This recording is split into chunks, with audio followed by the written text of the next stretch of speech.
This is a story named as The Incident by an unknown writer. Let's start. Hi, I'm Vanessa Paul.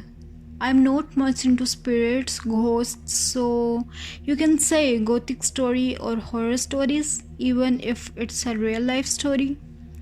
But the incident I'm going to tell you today changed my whole life. This incident happened after I shifted to my new apartment in New York City. I was very excited. I unpacked all my stuff and went to sleep. That night I felt a very cold breeze around me, but I ignored it and went to sleep. The next day I got up, saw a mark on my wrist. It burned a lot. So I took some ice out of the fridge and put it on my wrist for 5 to 10 minutes. I felt like someone was holding my wrist so tightly that my wrist became all red. So I thought to go to the doctor nearby. The doctor said that it will be fine in some days.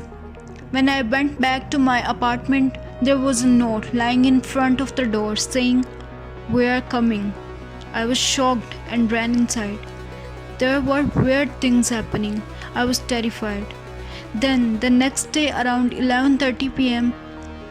somebody knocked at the door.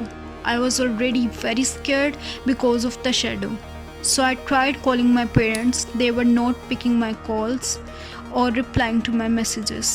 I kept trying and the person outside kept knocking.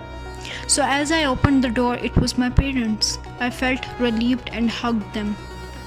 After a while, someone again knocked the door. When I went to open the door, there were two policemen standing and asked me if I was Miss Vanessa Paul. I said, "Yes, I am Vanessa Paul, but what is the matter?" The policeman said that, "Sorry ma'am, but your parents died in a car crash and these are their phone and your father's wallet." I said to the policeman, "No sir, this might be the wrong information because my parents are here with me, see." And as I turned around, there was nobody. There was only a note which said, "We are home." I started crying and said thanks to the policeman and closed the door and ran to my room and cried all night. Now I have a normal life, but I always have a question in my mind. If my parents were really there that day,